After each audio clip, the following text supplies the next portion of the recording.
And we are live, ladies and gentlemen. It is your boy, Deluxe Man, and I am joined here by the casual viewer for our first live review of a pay-per-view here on YouTube, WWE Payback 2015. Now, as always, because this is live, we're going to give our fans a little time to come in, relax, get situated. So what we do is, what I'm going to ask you guys is, down below in the comments, let us know how you felt about WWE Payback. If you thought it was good, if you thought it was meh, if you thought it was whatever. And is that the lag? That is actually the lag. And this is what happens when we go live like that. So okay, well, there you go. No problem. That is okay with us. But yeah, give us your thoughts down below on how you felt about WWE Payback. And I guess we can just go ahead and get into that. Me personally, solid show. I didn't really think it was anything great, spectacular. I saw someone on Twitter say that this was WWE's best show this year. I'm tired of that. Yeah. Actually, no, I'm really. I am. Because every single show is the best that WWE did this year. By the way, do you even do like top 10 of the decade or the year or? I should probably start doing something. That. Yeah. Because I'm really getting annoyed with the fact that like everyone we review is the best ever. I know. It's getting really annoying for me too. Look, guys, I understand that we live in a new era where we can't expect everything to be Attitude Era or 2002, 2003 Ruthless Aggression Era good. I understand that, but can we still have standards and not constantly lower them for every single show? You can't, because that's completely subjective. That's the problem. I mean, you can have your opinions. You can be subjective, but I just want people to back it up. Like, yeah. Can you back up? Like, if this is the greatest show, why is it the greatest show? Let me just say this, though. Is this one of WWE's best shows this year by default? Yeah, let's look at it this way. Rumble sucked. Okay, it did suck. It was terrible. Fastlane, what do you remember about Fastlane? Besides Bryan and Reigns. I didn't even remember that. Yeah. WrestleMania was good. And then Extreme Rules sucked. Yeah. So by default, okay, this is the second best pay-per-view so far. Yeah, but that's the problem. No one says so far. It's like best episode ever. And I'm like, no, it's so far. So far. Hopefully, okay, they get better. Actually passable. It was solid, okay, in my personal opinion. There were stuff to enjoy. At the exact same time, there was stuff to really just make me go, why are we doing that? What was the point of that? So I can't really say this was the best show ever or this year. And again, I'm not saying everyone is saying that, but when I see that from people, it just makes me just shake my head. Like, have our standards really lowered that much when it comes to WWE pay-per-views? So I think we have enough viewers who are here to watch us. So I guess we can get started now, right? Whoopee! Whoopee! Let's start off with the pre-show match, which was, well, actually, the first pre-show match was Stardust versus R-Truth, which was because I didn't come in time on that one, but well, it wasn't announced either. It just happened. So, darn. And you know, man. Okay, no, I got an actual question. What's that? Because this came up a bunch of times, but there's only been rare times when the pre-show match actually was better than stuff that was on the card. Would this be considered one of them? No. Oh well. In my personal opinion, it doesn't. I will say, when it comes to Stardust, Cody Rhodes, him being on the pre-show, not even just being on the pre-show, but being on a random match on the pre-show, what does that say about him? Well, it says that they want to, what's the term? They want to keep him in the public eye, but not in the main thing. And that's bad because it's like, oh no, you're important, but in the corner over here. We'll mention you, let people know you exist. And then that sucks because to me, it's like only a diehard fan that actually knows about the pre-show stuff is going to care. Right. And then like everybody, like, okay, as a casual viewer, I wouldn't know this thing unless I asked him. Hell, I came early once thinking, hey, I'm going to be early for 7 o'clock. And then it turns out, oh, it's already started. And honestly, I wasn't even watching part of the match when I turned on the network, and I turned it on midway, and it was like, why is this match happening? I think R-Truth won that one, right? Yeah, he won. He beat Cody Rhodes Stardust on the pre-show in a match that was not announced. Oh, here's another thing. Why is it that R-Truth only wins matches that don't matter? Like, who cares that he won the pre-show match? It doesn't mean anything, but that's the ones he wins. Not the ones where he's going to be crowned the king or last man standing or strongman contest or 3-on-3 or tag team for that matter. It's only now. Oh, Jesus. Well, it happened. You probably got to refresh, right? Yeah, I know. We're checking your comments, by the way, guys. So this is a work in progress. Deal with us. Okay, let's talk about the Ascension versus the Meta Powers. Axelmania, brother, and Macho Mandel. Now, your thoughts when you initially saw this happen. What did you think about this? The first thing I thought were, who are these 4 clowns? Seriously, because I don't know who these 4 are. Are we allowed to curse? You are allowed to curse. Okay, because I don't know who these fuckers are. And then it's just even worse because straight up, Hulk Hogan, favorite wrestler. I don't care. There's no discussion to me, but he's my favorite wrestler just because of the impact he made on pop culture. Right. And to see some guy do the Axelmania, what? Axelmania. Dressed up as Hulk Hogan with the beard and the hair and the bandana with the shirt. They actually went so far as to have him copy Hulk Hogan. It's that's embarrassing. That's insulting. Unless there was a moment where Hulk Hogan actually like passed it down to him or something. Then it'd be funny. Then it'd be like, oh, that's cool because he's still Hulk Hogan, but he's giving his protege his thing. That's awesome. But this looks like straight up plagiarism. Think about why this started too, guys. Axelmania started from the whole idea that Curtis Axel was never eliminated from the Royal Rumble. That's why he started it, for him to get a chance. Remember, hashtag give Divas a chance? This was his give a chance, Axelmania. And then all of a sudden, he starts coming out, don't change the channel, because Axelmania is running wild, brother. And then WWE and their wisdom thought, hey, let's turn him into Hulk Hogan, because that's what people want to see. And let's take Damien Sandow, who was Damien Mizdow, actually give him... Yeah, what happened to that?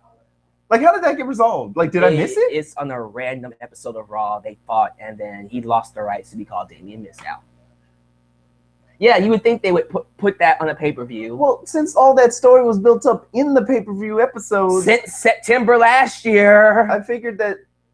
fuck it, whatever. It doesn't make any sense. Mm-hmm. So, here's the thing, though. They brought him back as Damien Sandow, his actual him. His moniker. His own moniker. And then all of a sudden, weeks later, they gave him Damien Macho Mandel because they don't trust fans to like him as Damien Sandow, which is stupid. But he gathered so much credibility by being Mizdow that he technically is his own man now. But the WWE doesn't see that. That's the problem. No, WWE doesn't trust that. Or trust it, whatever you want to say. Because that's what it seems like to me. I mean, if they really did, they would do that. Unless they're going with the gimmick that the only reason people like him is because he's literally making a fool out of himself by pretending to be all these other personas instead of actually creating his own identity as a wrestler. Right. I don't know. It's just because I just have a feeling he's going to be this, and then when people get tired of that or like it, they're going to switch it again. Get him something else to mock or to mimic. It's getting to a point now where I'm just like, listen, if you guys don't trust Damien Sandow to be a star as Damien Sandow, what's the point? What's the point? Because he can be a star, you just don't want to trust it or allow him to at least try to be one as Damien Sandow. I remember the intellectual savior of the masses, and I liked the intellectual savior of the masses. But I guess, again, we're not booking the show, so our opinions really don't matter. I don't know. This match, and sorry to interrupt you like that, but this match was the Ascension beat them, and I didn't laugh at anything. I didn't know whether to laugh or to just shake my head and go, "This is embarrassing." He was mimicking Hulk Hogan, and it was just like, why? You know what would have been great? What? If Hulk Hogan was fighting. It's too old to fight. I don't care. But even as Hulk Hogan in his old age, him fighting would have still been a lot. Bless you. What I mean is like, I don't need someone pretending to be Hulk Hogan when he is still alive. Yeah. Come on, Curtis Axel, the son of Mr. Perfect. Why not? I mean, I get it that he's old. Believe me, I get it that he's old. Yeah. I'm not trying to have him hurt. But what I'm saying is that, look, I want originality. It ain't even about originality. It's just like, hey, you can do whatever you want. I mean, screw it. Like, if you want to do your own thing, that's fine. But what I hate is like, if you want the same kind of credit as The Rock or the same credit as Hulk Hogan or the same credit as Stone Cold Steve Austin, they did the same template that all those other wrestlers did, but they didn't fucking copy and paste somebody else and then say, yep, I'm gonna get there. That's not how it happens. That's not how it works. What you need to do is create your own persona, make it your own thing so that it's unique and genuine, even if it's like a complete ripoff of somebody else. But at least if like you had like, if you had Hulk Hogan's attitude or The Rock's arrogance, or like, because back when The Rock first showed up, he was just like, oh, I'm gonna kick your ass, I'm gonna kick your ass, I'm gonna kick your ass, and then he did. So he backed up what he said, yes. But what he actually said was funny and original, and he actually had his own shtick, which made him stand out. These guys don't have that, and I don't see how this is making them into new stars. It's really making them into jokes, and it's sad. The only way I can see that this is making an impression is the fact that, hey, remember that guy? He was pretending to be Hulk Hogan. Someone actually said, didn't Axelmania get attacked by Hulk Hogan? And he did on Raw. One time. Random episode where Snoop Dogg came out as well, and he also attacked Curtis Axel. Yeah, making new stars in WWE. So, pre-show was whatever.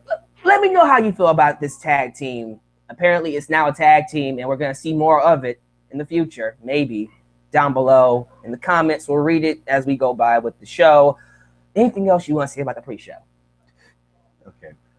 No. But, I mean, I don't know. It's just like, because we talked about this like last year, but last time I checked, I thought the pre-show was supposed to be for new faces or practices or at least something to get people hyped about the actual show. Or, okay, here's a prime example. And I know I used this alphabetical thing before, but let's say like the main event is let's say the main event's an S rank type of match, right? Right. And then there's like 10 matches on the card, usually. Okay. Right? Okay. So why isn't there like a progression of like enthusiasm? Like, let's say, okay, let me use some numbers. And let's say that 5's the best, 1's the worst or the lowest. Start with a low number and then build up to number 5. You mean actually put effort into building your shows? No, but what I'm saying is like, if there's 10, including the pre-show, start the pre-show at like maybe 2 or something. Yeah. Then the very first match is a 3. Then the next match is a 2, so there's a cool down moment. Then the match after that is a 4, and that's usually like the middle match. Yeah. You know, like the second to the main event.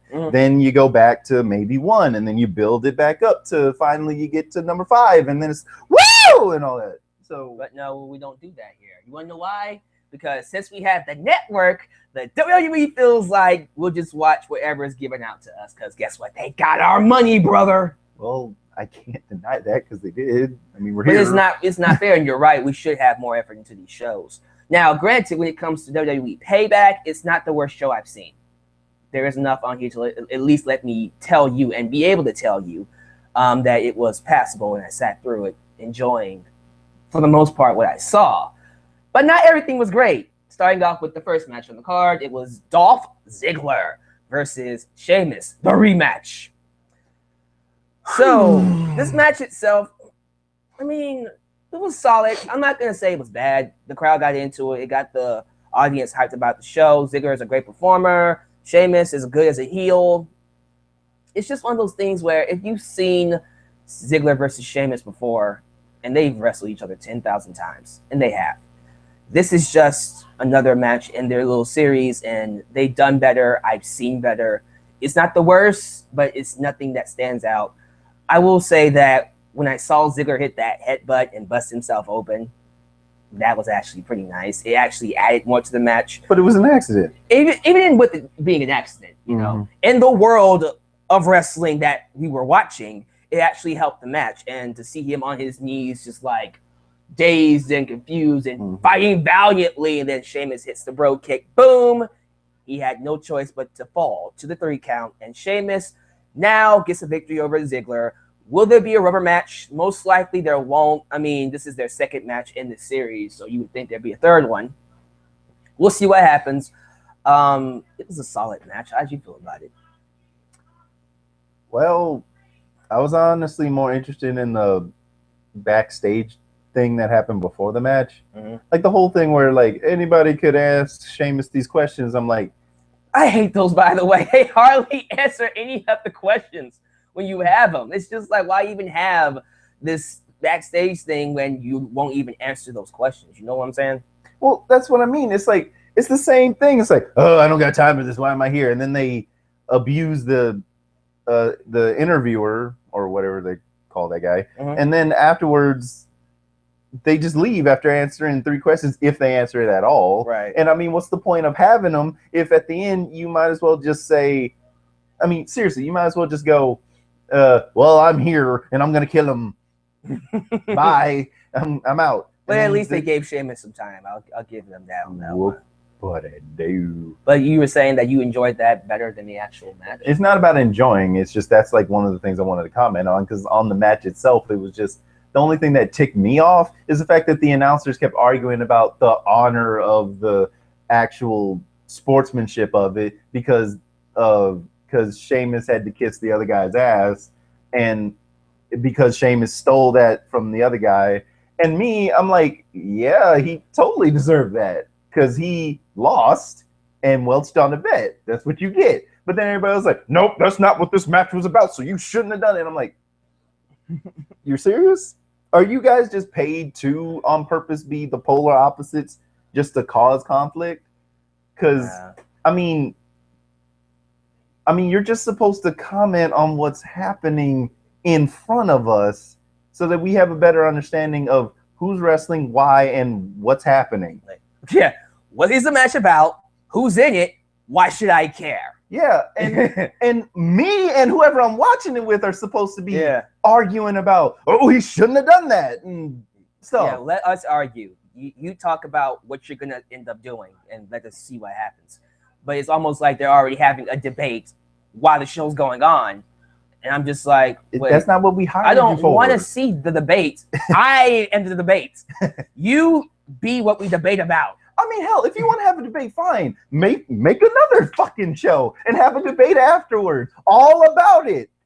I mean, all about the WWE and matches and the characters and them in the real life. I mean, you already got WWE Punked and WWE Divas reality TV and a podcast. I really don't like what's going on with the network. But that's another thing. We'll get into that later on, but a lot of people are actually commenting on Ziggler bleeding shit. Friends are talking about here who are people that I know actually bled like crazy. They take it kind of far with the whole PG thing and him bleeding. By the way, I'm pretty sure that was an accident. People who thought that was real, I don't think that was planned. I think he actually bled the heart. No, I think that was real blood, and that's why I wasn't into it, because like, oh no, he's really hurt. So that doesn't enhance it for me when it was an accident, because it wasn't planned. They wouldn't have done it on purpose, but there's nothing they can do about it. So they have to keep the match going. It's not like they can say, hold up, fight. All right, but that was a solid match, at least to open up the show. Then we get into the Tag Team Championship match. Cesaro and Tyson Kidd versus the New Day. That's exactly what happens when they say it every single time.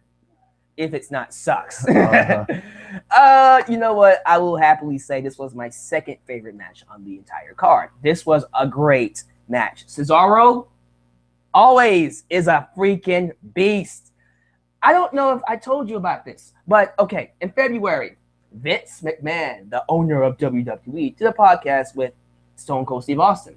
Austin came out and asked Vince McMahon, when is Cesaro going to get a push? Because he thinks Cesaro is awesome, like I do. Those of you who already know the story know where I'm going with this. Vince McMahon, on that very podcast, told the world that he doesn't think Cesaro is a star yet. Okay. He thinks that he can't communicate very well on the microphone because he's Sweden. He's Swiss. Okay. Doesn't connect with the audience. Really? Yeah. Okay. And I got. Ooh, really? Yeah. I got 3 things for that because that's a crock of shit. It is. No, because like, okay, anybody heard of Rusev? Oh, this guy's not even Russian, and he has a translator. Yeah. So you're telling me that they can't spend the money to get an actual translator to translate Sweden? I mean, if you feel like his talking skills are a problem, give him a mouthpiece. Not to mention, if it's that much of a problem, here's number 2. Why not give him an English tutor? I mean, you like seriously, you can't get somebody to follow him from place to place. You mean give him like actual lessons on microphone talking and speaking? That would be nice. I don't know. That might help. I thought that's part of the mission statement. Like you got to fight and make a personality, and also learn how to talk on a mic and learn how to help them grow. Like what the? But here's my thing. Do? Despite all of that, tonight the crowd loved him. The crowd's been getting behind Cesaro, and he's been showing the people in charge that, hey, he does connect with the audience when you let him, because they went crazy for him and Tyson Kidd during this match. They loved Cesaro and Tyson Kidd. It was great when he actually caught Big E in thin air and slammed him down. The constant uppercuts to Kofi Kingston, throw him in the corner. Yeah. Uppercut this way. Uppercut that way. Uppercut has been really, really crazy. And then how did they get the first pinfall? Oh yeah, the big swing into the drop kick. Yep. That was nice. Just a lot of crazy spots. And Cesaro is just awesome and fun to watch. And to hear Vince McMahon say that and watch this in front of us take place. And this isn't the only time this has happened. Remember WrestleMania 30 when he won the big Andre the Giant Battle Royal, picked up Big Show, threw him outside the ring? Yeah. They went crazy then.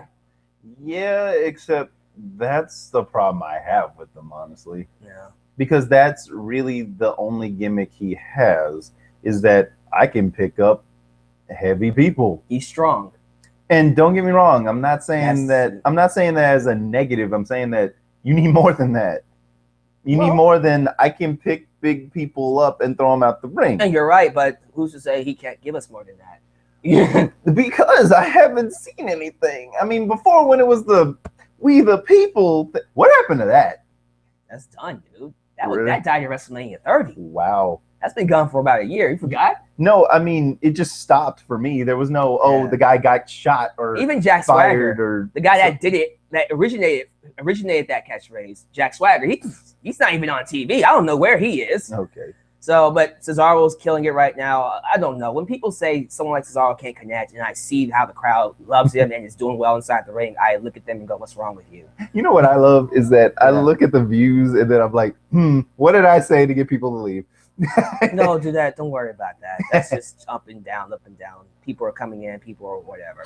But the viewers are watching, and we'll look at some comments in a second. But this match was great. I really love the New Day. I don't know what it is about them. It's just they remind me a lot of Bo Dallas. We both said this. The one thing I like about Bo Dallas is he really believes in what comes out of his whatever he comes out of his mouth.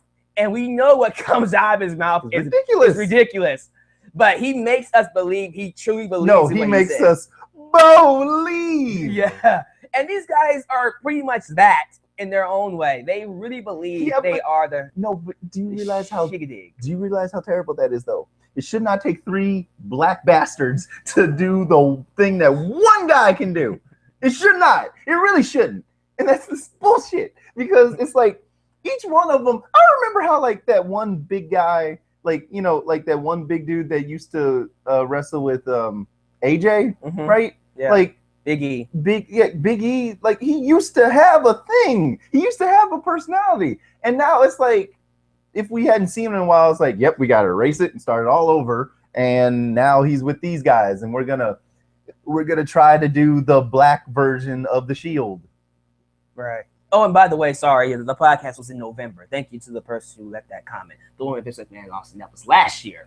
I'm thinking of Triple H and Austin. Blah, my bad. But yeah, man, it's I don't know. I just think they're funny. I like how they go, new day sucks. New day sucks. That yeah, comment the crowd. Said, that last comment said, are you excited about the Chamber? Yeah. We'll get into that in a second. We have to talk about that. Jesus Christ. But just to wrap this up really quickly, great match. I'm really excited about the WWE's tag team division right now. I think with more tag teams coming in, the Wyatt family reforming, by the way. Yes, Luke Harper and Eric Rowan are now a tag team again. Okay. Yeah, and there are rumors that they're going to get back with Bray Wyatt. And that explains why his match went the way it went. Because then I was like, so that's why we're doing this match. But any thoughts about the tag team match that you saw? No. Let's move on to that match then. Bray Wyatt versus Ryback. Because our new conquering hero, Ryback, has come to save the day from the evil, sinister villain in Bray Wyatt. And the crowd's reaction to Ryback was crickets. Nobody cares. Ryback, Ryan Reeves is a good performer. That's his real name, Ryan Reeves. The character Ryback, I just, other than the feed me more stuff, and that's a cool chant to do, I don't really see the deal with him. I don't see how his character is all that great. His style is pretty bland. The match was decent. I didn't hate the match, but when it comes to Ryback, it's just like, who cares? Who really cares? Bray Wyatt beat Ryback, by the way. What did it do for Bray Wyatt? Nothing. He just won a match. And it's like, of course you won that match. You're Bray Wyatt. You fought The Undertaker. You can handle Ryback. Ryback is just like, yeah, you suck, dude. You haven't been doing anything. So why should I believe you can beat Bray Wyatt? I mean, what do you think about Ryback and Bray Wyatt? It's like what I said in seeing the match. This, like, the thing that annoys me the most about a lot of these, a lot of the WWE matches is that there's a lot of them they have no rhyme or reason to exist. Thank you. This had no reason to exist. Why are they fighting? Why? It just happened. And then when I saw it, I was like, oh, this is Ryback. And then he's talking about he's going to be a hero and get rid of darkness and evil. And all I can think is like, weren't you the same bastard that was talking about how you're going to beat John Cena because he's too weak and too goody-goody and how you were better than him because you're going to do things that he won't? Weren't you a villain? And I mean, I know that there's the heel turn and all that, but I didn't forget, nigga. So, so don't act like we all need to just forget just because you say now that you're a hero and all that. So that's my one problem. Second, it's like, there's no reason for them to fight because Bray Wyatt, I love his character, but he's been backslidden like for a while. Oh my God. I mean, like when he first showed up, he was the awesome and he was the shit. He was taking names and he was doing all this stuff, and then follow the buzzards and stuff like that. And then like the triple people, like, you know, the Wyatt family. The Wyatt family split up. Okay. That was stupid. That should have never happened. That was dumb. Yeah. Then he fought John Cena trying to corrupt him. That didn't work. But that was a good storyline. But then he tried to do the same thing with somebody else. Chris Jericho went nowhere. Then he was like, I'm going to take The Undertaker on. And it's like, well, I get it since he lost. You forgot all about Dean Ambrose, did you? What? He fought Dean Ambrose for 3 months. Forgot about that, did you? Yeah. Yeah. But then he just keeps going lower and lower. So for me, it didn't matter because it's like if he loses to Ryback, that just means that he goes even lower. But now that he didn't lose to Ryback, that just means he stopped backsliding. That didn't mean he went up. It's not like him winning the match made his credibility go higher. It just means he stopped going backwards. And then with Ryback, there hasn't been a single thing that he contributed to raise his anything his up. status up. So him losing to Bray Wyatt did worse for him, to me. No, and I agree with you on I that. mean, the only thing that it does is get him in the public eye so people can remember that, oh, Ryback was a thing or is a thing. Oh, and by the way, Ryback's top rope splash. Some people liked it. I personally thought it looked sloppy as hell. I thought he hurt himself. It literally looked like he landed on his forearms and knees when he came down, and it looked like it hurt. Well, I got a question. What's that? Why is it that the bigger wrestlers only do, like, are all trying to do splashes? Well, it's not really about size. It's about, well, how much have I practiced this? How much have I done it? And how smooth it looks. Well, no, I mean, in this pay-per-view alone, all the, like, over 300, I guess, people. Well, Roman Reigns did a lot of athletic stuff that you don't see big men do. No, I mean, I know, but what I mean is like, why is it that, like... Why is it formulaic like that? Why is it like the Big Shows and the Canes and the John Henrys all do splashes? John Henrys and Mark Henrys. Yeah, I mean, I know what you meant. Shut you up. thought John Cena, but Mark Henry. Yeah. Well, because WWE is very formulaic, and they think, "Well, I'm a big guy. I don't need to do any splashes." Well, it's just, I mean, like, I thought that when you got them as a wrestler, the whole idea is like, okay, you weigh this much, right? Okay, that means you're probably capable of doing this, this, and this. So let's see if you can do them. Right. All right, let's see. You can do that. Okay, you didn't hurt yourself. You can do that. Oh, you didn't break your neck. Oh, you did that and almost killed yourself. We won't be doing that anymore. Or you need to practice. What happened to that? Or is that some kind of behind-the-scenes shit that I don't know about or not privy to since I'm a fan? You're not supposed to know about that because you're a fan. Okay. But like I said, the match was all right. I didn't hate it. Happy to know that the Stone Cold podcast is coming back. Chris Jericho's podcast with Stephanie McMahon. Still thought it sucked. I will retract my statement because in that podcast, I did say in my review of that podcast, I said Chris Jericho was a sellout. Because to me, it's like Chris Jericho, when I remember him, would you please shut the hell up? He was all about the people. He cared about our opinions, and he actually cared about what we wanted. In that podcast, I kind of felt like he was a corporate shill, and that was just my opinion. Recently, he came out on his podcast and even said that he will no longer be doing the podcast and actually said he was shamed by WWE from asking fan questions and kept it to what they wanted to ask Stephanie McMahon. Except technically your opinion was correct then. Yeah. So, no, I mean, then you were right. But his thing was on his podcast, he just felt like he's not doing it anymore, and he felt what we said about the podcast was legit. So even though I was right, him agreeing to it kind of, No, I mean, okay, here's the thing. Yeah. At the end of the day, your analysis was correct. Yeah. He not only, and he confirmed it. Yeah. The problem is that the fact that you and so many others pointed it out is the tragedy that led to him stop doing it. Yeah. However, my problem is the only reason they hired him is because they needed someone they could control because Stone Cold doesn't whenever he feels like it.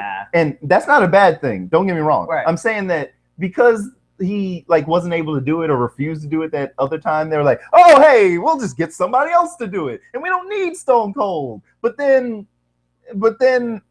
obviously it was the company trying to say, you know what, since we can't make him do it and it's a popular thing, we're just going to get someone else to do it. Yeah. And you're going to ask our questions.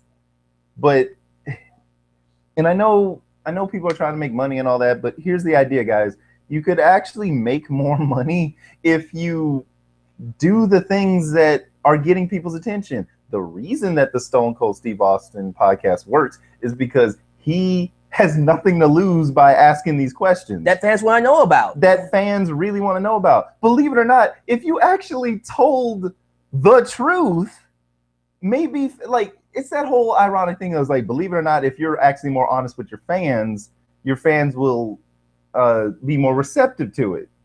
Because it might be difficult to tell if they're telling the truth or not, but it's really easy to see when you're bullshitting. Yeah.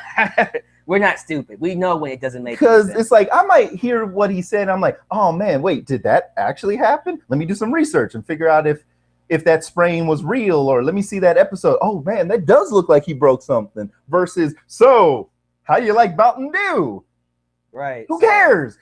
And so now that Austin is interviewing Paul Heyman, who is another person that doesn't really follow what the script WWE says, it's going to be a very interesting podcast on June 1st. I will be there to watch that for sure. And of course, I will review it for your pleasure here on the Lex Man's channel.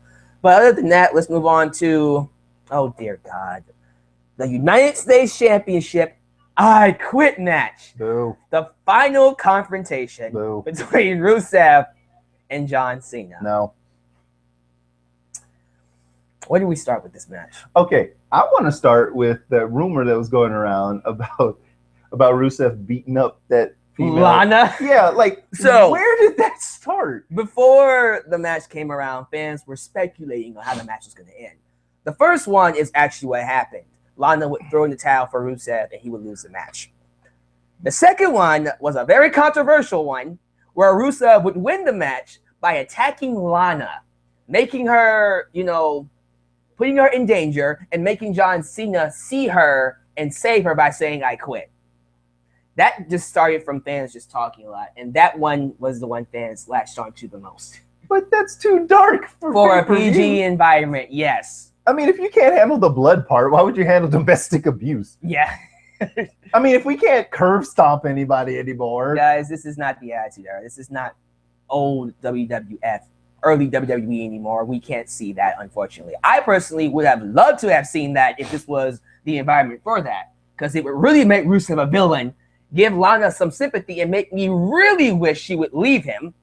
But instead, we got a boring, lifeless, very typical, unhardcore, not all that exciting I Quit match where he hits someone, ask him if he quits. You knock him down, ask him if he quits.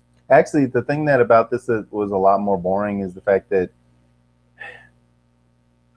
every 2 minutes, the ref would go to John Cena because he was the one that got knocked down for the majority of the first half. And it was all like, are you going to quit? Are you going to quit? No. A hell no. Another no. It would be a lot more tolerable if we actually saw some big moments that made us go, okay, I would quit after that. Oh, no. It's like, it wouldn't even be big moments. It's just if the are you going to quit was more spaced out. Yeah. If, like, John Cena did 8, like, if John Cena, like, for example, did 5 different moves, then the ref got to Rusev. Are you going to quit? No. Then Rusev came back, did 2 moves that didn't work, and then John Cena did 8.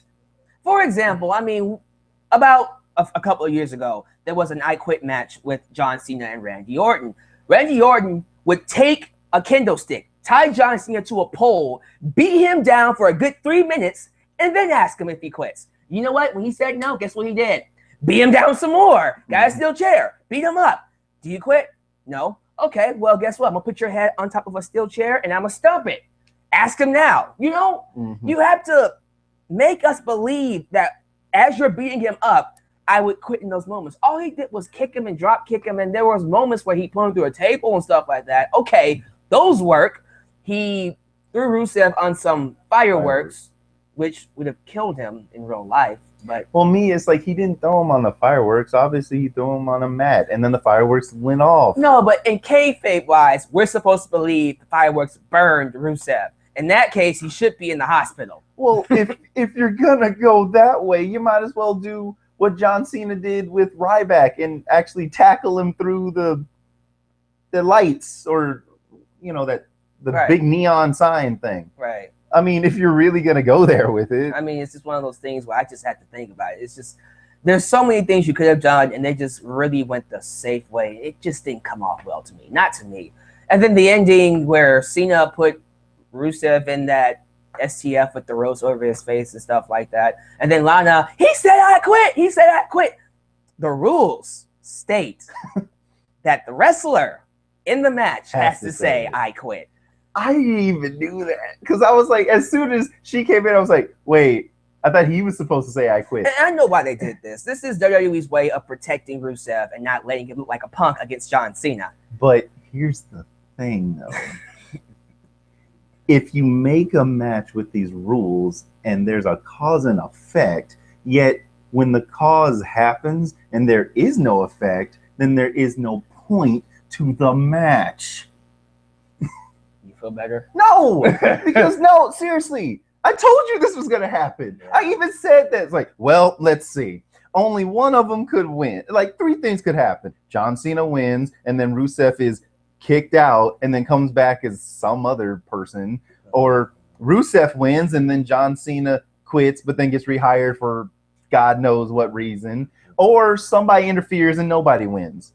And nobody won. And nobody won because in the end, it's like, okay, Rusev might have lost, but he technically lost because he didn't give up. She gave up for him, which shouldn't count as the rules. So he should be out. And so, like, period. Or the match still should be going on right now. I guarantee you someone down below is saying, well, Rusev didn't get buried. He didn't look weak in the match. But it's still a cop-out. It's like he didn't lose the match. Well, he lost the match technically. Okay, it's a cop-out. Here's a phrase I heard once in sports. It goes like this. In a draw, it's not the match that you didn't lose. It's more like the match you didn't win. And that's what I got out of this. Yeah. Rusev didn't win. He didn't go anywhere. He literally was literally a train that came to a grinding halt and is going nowhere right now. It doesn't matter how great his cargo is because he's not moving. I don't know, man. But yeah, it's just something for me. I'm just happy the Cena and Rusev feud is over. Please, for the love of God. Oh, if it is. Let that be it. No more Cena and Rusev. They're done, okay? Cena has beaten him 3 times in a row. No more. That's it. Be done. Move on from this stinking feud. Anything else you want to say about this match? This was probably the worst match of the show, honestly. I didn't care about it. Next.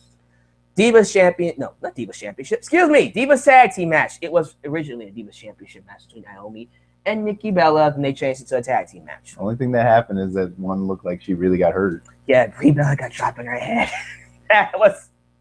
that was nasty, and she didn't move at all after that. It was like she was boom, and she was done. So she might be injured or just stunned because she didn't get involved for the rest of the match. Naomi and Tamina won. I got nothing else I want to say about this. Done. Moving on. At least they got more than 30 seconds. Dude, this is what I'm saying about the Divas. Everybody's thinking that since they have time in their matches now, that, hey, the Divas division is saved. Literally, that's what they're saying. It's saved now because they have more time. Not when their star players are on the reality show and not on the actual card. Well, not when the best of them, or I should say, the most attractive of them are doing movies and photo shoots and reality shows and all that other stuff, because it just seems like the Divas division just exists so people can say that it's equal opportunity WWE and not because they're actually utilizing the brand. Well, we'll see what happens with them later on then. Okay. Because honestly, I can't take the Divas seriously anymore because they're not taking it seriously. I can't wait till Charlotte and Sasha Banks and Becky Lynch and Bayley comes up from NXT. Hopefully it'll get better by then. Next match is Neville versus the former Bad News Barrett, now known as King Barrett. One king of the ring, so now we call him King. Do you care? Not really. I don't. It's not clicking with me. It's not. Well, I like the Bad News Barrett a lot better, and then him calling himself King because of that. Like, then why doesn't everybody else call themselves something because of? And then again, I've been saying this. Okay, this King. What was it? The King contest or what was King it? of the Ring. Okay, King of the Ring. It would mean a lot more to me if, for example, if you won the King of the Ring, you could challenge any wrestler you wanted. Yeah. If you won King of the Ring, you would get the opportunity to be in the next pay-per-view. If you won King of the Ring, you would get the next opportunity to win Money in the Bank, or you get to skip a match. You could tag team with whoever you want. You could disqualify somebody for a technicality, or make up the rules of your next match. Or if there was actually some weight besides the title itself, I would give a damn. And clearly, it's just the title, and I don't care. Neville beat King Barrett by countout, and then Barrett tried to attack him after the match, but Neville came back and hit him with the red arrow. He sold a knee injury, which was honestly him selling. I don't think he's really hurt because he still hit the red arrow. If he actually had an injury, he would not have hit that move so smoothly.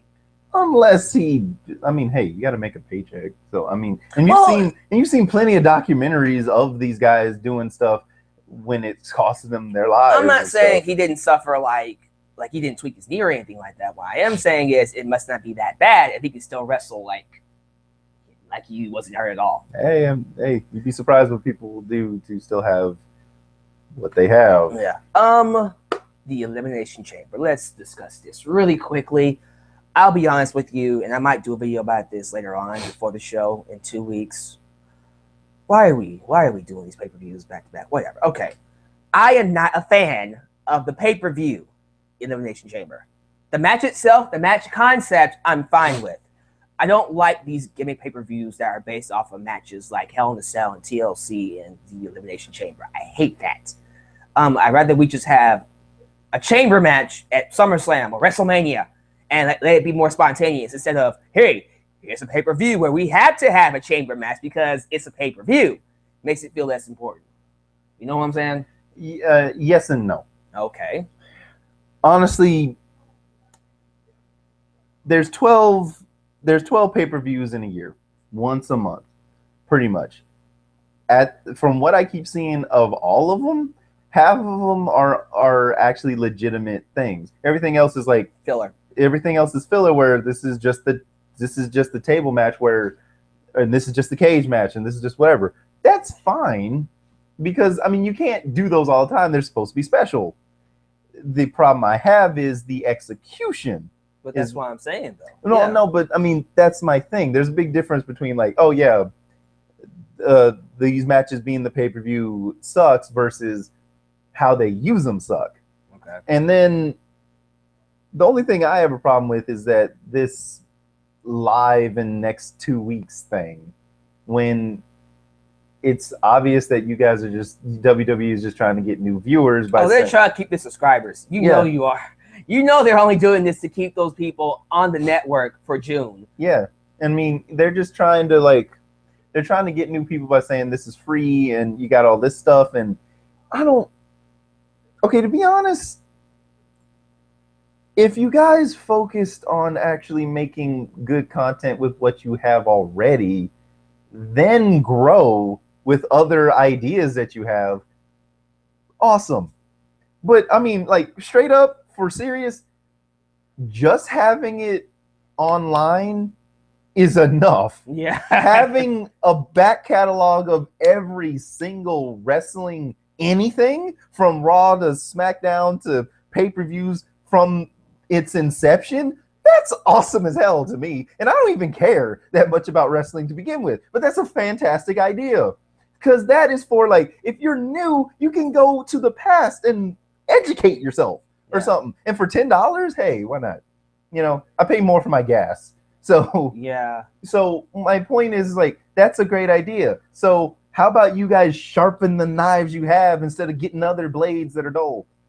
Because no offense to anybody, but I don't really need, the reality TV show idea, the behind the scenes of what's going on in the WWE, sure, that's an okay idea. The Divas reality thing, is it needed? No, but I get it. You want TNA, fine. But now we're delving into comedy, and now we're delving into. But then when you have word, when you go into WWE stand up, it's only one of the wrestlers is a stand up comedian. Everybody else is just a regular comedian on the WWE network. So what's the point?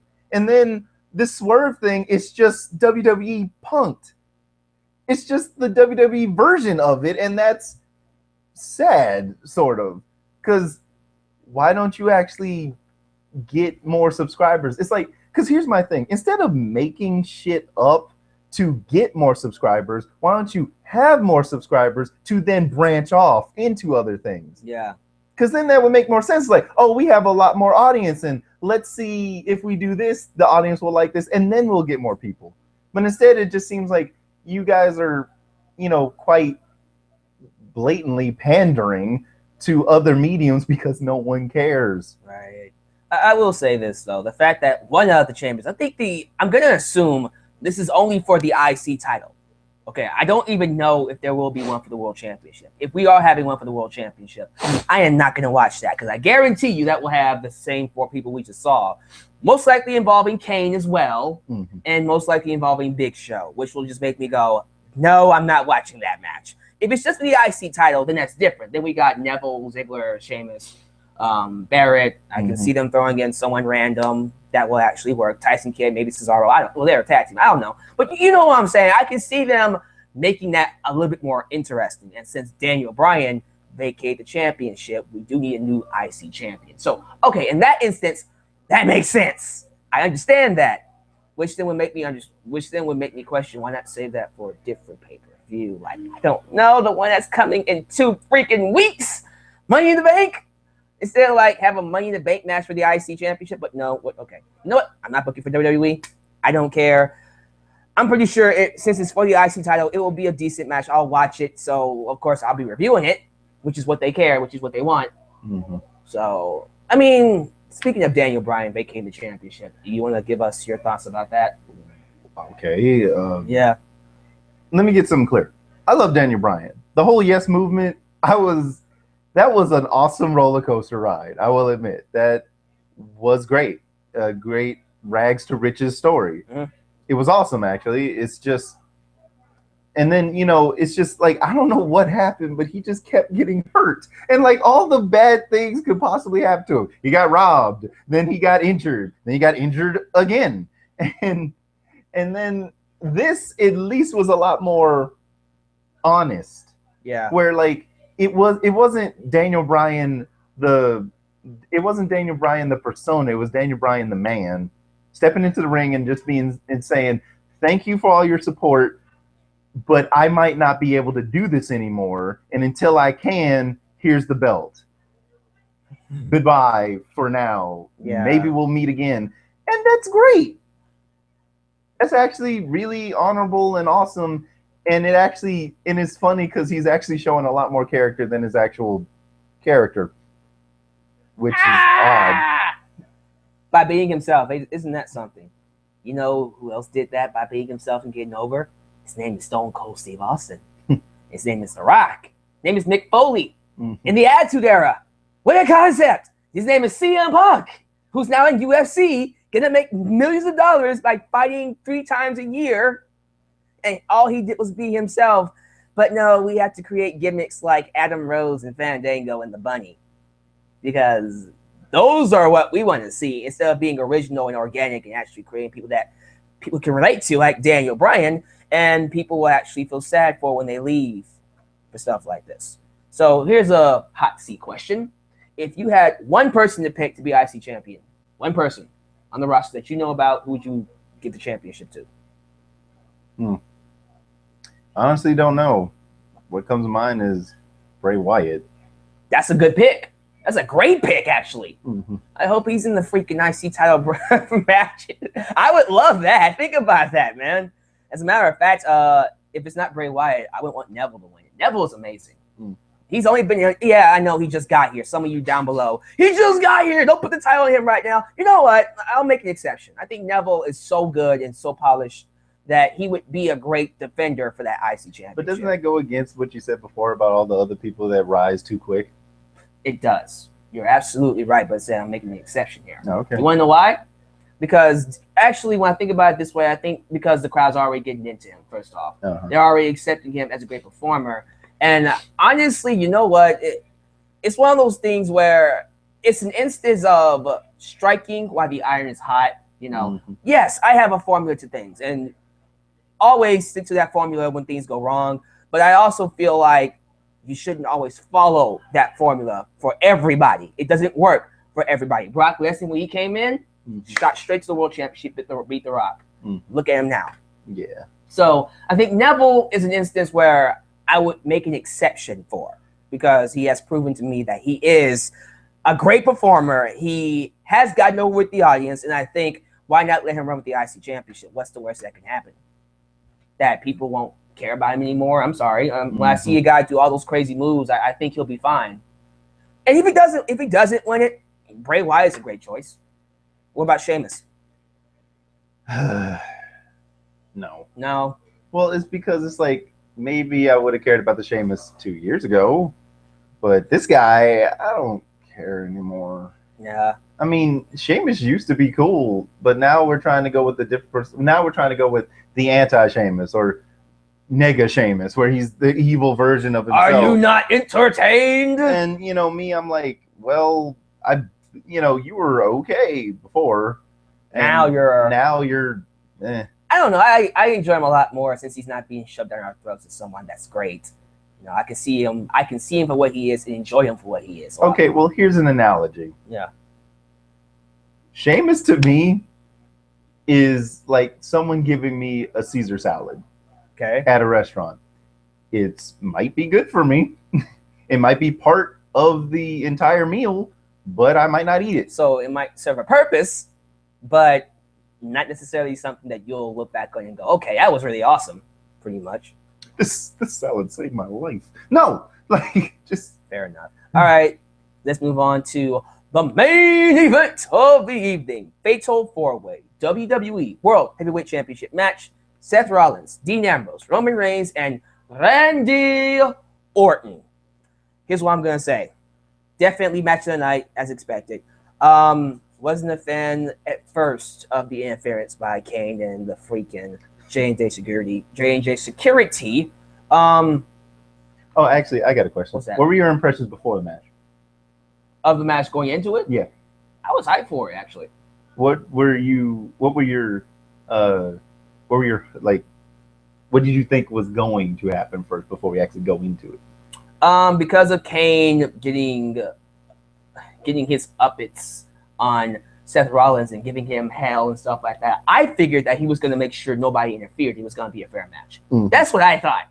That changed, of course, when I saw the match. Yeah. But, dude, I was really looking forward to a Shield reunion. This was the first time we got to see the Shield fight each other. Not really fight each other, but in a sense, combat each other. Except that's one of the main problems I have with this. To be clear, was this a good match? Sure. But sure. Except here's the thing. You know that whole the Shield fighting against each other thing? Yeah. That kind of should have happened when they first broke up. Instead, Roman Reigns was supposed to be on top and not care, and then the other two fight it out, and it led to nothing. And well, it led to Seth Rollins being world champion. Yeah, but that wasn't because of their feud. That was just because of him being part of the company, or he was the guy chosen to be the main focus. Yeah, you're right. To be the face or something. Replace Cena as the face, which isn't working. But that's like literally the only reason. And then for me, it's like, was it cool that the Shield banded together to fight against Roman Reigns? It was like, oh, come on. That made sense, honestly. You, I'm pretty sure, marked out when you saw them do that triple powerbomb that they made famous. I did. It was awesome. When I saw Seth Rollins over the shoulder of Roman Reigns and Dean Ambrose, he was all like, come on, guys. Come on. One more time. No, that was the funniest part because he was like, yeah, we're together. We're together, man. We're the Shield. And all I could think is like, really? Yeah. You really think that's going to happen? Okay. Really, guys? No. And then they knock his ass out. They knocked his ass out. And that was funny. The part for me that was the best in the match is the fact that, okay, you're going to have to help me here. It's like Roman Reigns and Ambrose and Dean Ambrose just look at each other, smile, and go in the ring and fight.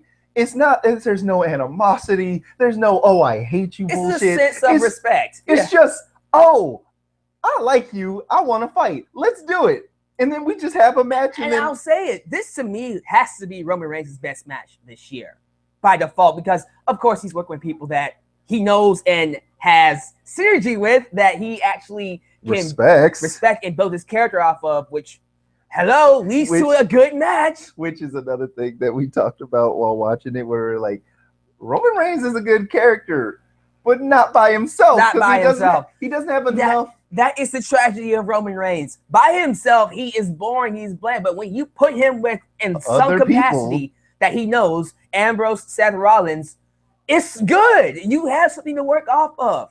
When he has people to bounce off of, he becomes a complete character. Until you actually make him have his own persona where he's not just the Superman punch guy, you got nothing. But me, I just miss the whole like, hey, we're fighting not because I'm trying to prove I'm better than you or because I'm trying to prove that you suck.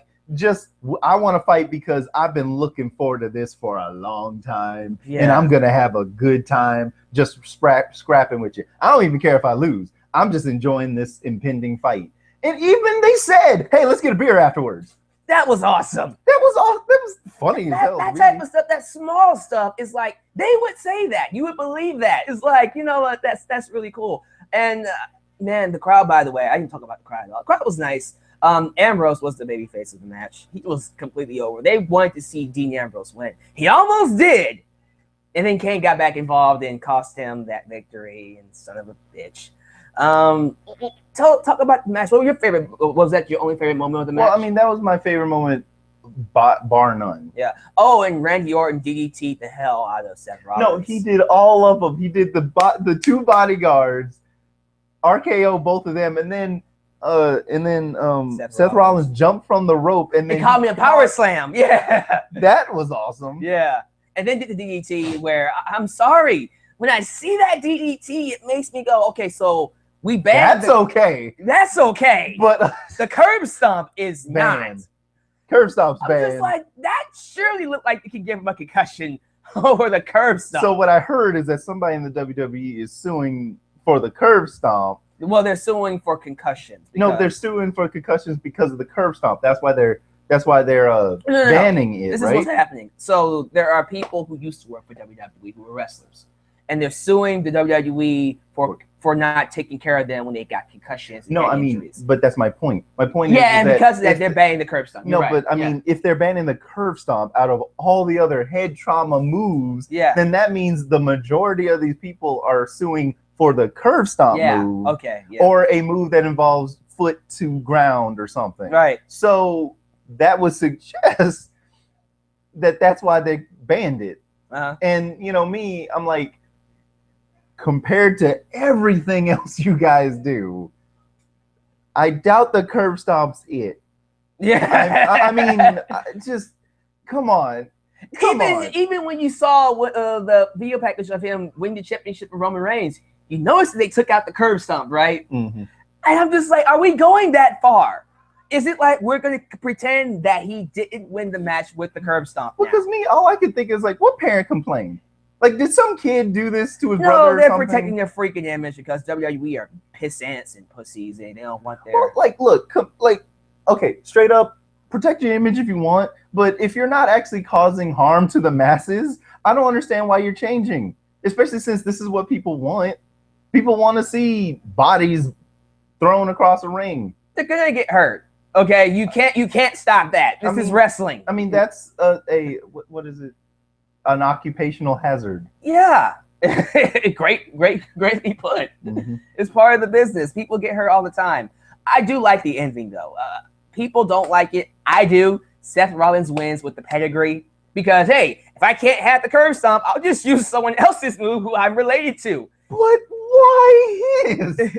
I mean, do you realize, like, okay, look, here's my thing. Yeah. If you're actually going to do the whole, I'm going to steal your finishing move thing, steal the finishing move of the person you're fighting. That's more insulting. You mean like since he stole Orton's finisher from last pay-per-view? Yeah. With the RKO? Okay. I mean, do that. If you're going to take down Orton, finish him with his move. If you're going to take down Seth Rollins, take him down with a spear. If you're going to, like so on and so forth. Right. But like if you're just going to take any random wrestler's move, then it just seems like, hey guys, recognize this move? It's popular, right? It makes sense though, because he's part of the authority, and Triple H is his teacher. So, what the fuck is he? Triple H, he came out after the show. No, Kane seems to be more his teacher than anything. Oh no, they're not getting along. Remember? Just because they will get along doesn't mean that. I mean, but even if that's the case, him doing the chokeslam isn't really all that impressive. Okay, I'm just saying that it would mean a lot more if he used the move against the person. Like, if it's a lot more humiliating to me if he uses the other person's finishing move against them. That means a lot more than using your mentor's move. Okay, fair enough. But the match was really good. I mean, even like I said, Roman Reigns was the best he's been in this match. I like that dive over the top rope. That was nice. And then him doing like a flying clothesline somewhere in the match. I don't see this a lot from Roman Reigns. Most of the time, he's just this big powerhouse guy that gets beat up and then makes a comeback. Superman punch. Ugh. This match, he actually showed us a little bit more than what he usually does. And I liked it. Which is why I kind of want him to go heel, because I feel like as a heel, he'll show us more and I'll get into him more. And not this whole get beat up because you're a babyface and then make a comeback because you're the guy coming back from being beat up and gets all formulaic, and I don't like it. But good match. Seth Rollins retains, and actually, I am proud of myself. I 100% predicted Payback. Every match that I predicted in my preview video, I got right. All of it, except for Cody Rhodes and R-Truth, but nobody cares. Stardust and R-Truth, whatever you want to say. But other than that, dude, that concludes our review. Let's look at some comments from some fans. But other than that, dude, do you have anything else you'd like to say about the pay-per-view? I mean, overall, would a C be a reasonable grade? Yeah, but that's because we're grading on a curve. Yeah. It's like the only reason it's a C is because of the main event. And that's what disappoints me the most. The main event and the tag team match. Everything else was like average to lame, pretty much. Yeah. It's just, I don't know. I feel like it was good enough to sit through, and I can't really say it was terrible. But there were some moments where I'm just like, oh my God, move along. That United States Championship match, boring. It sucked. Okay? I did not like that. The Divas match was average. The Neville and Barrett match was average. Ziggler and Sheamus, I've seen so many better matches from them. It was solid, but it wasn't their best. Tag team match was great. Main event was great. I'm not going to say this pay-per-view overall was anything above a C, and I hear people again saying it was the best pay-per-view they've seen this year. It makes me wonder, like, is Raw that bad? Has watching WWE gotten that bad for you where something that's average seems like it's great? You know what I'm saying? But, you know, we're getting at some of your comments here. Shout out to you, by the way. Shout out to the casual reviewer. Nice to see you. Neville will make a great champion. Yeah, I think he would make a good champion in the long run. That's mediocre. You know, it's just craziness.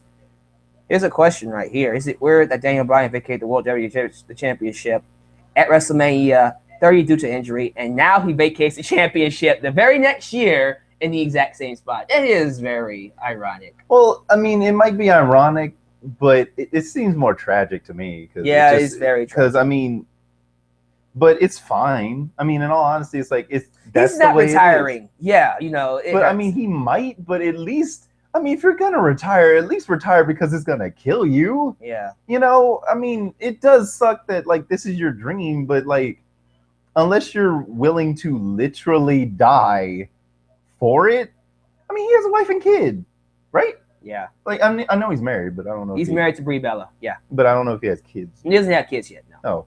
He has a dog. No, fantastic. But I'm just saying, it's like, unless you're willing to risk that, like, hell, get some life insurance before you get in the ring. But what else you got? Yeah, but guys, that was WWE Payback 2015. Thank you guys for joining us on this live review of the show. Comments down below how you felt about it, and any final words before we sign off for this podcast? I got nothing. Got nothing? This is it for us. Your boy, Deluxe Man, and the casual viewer signing off. We will see you for Money in the Bank. Peace.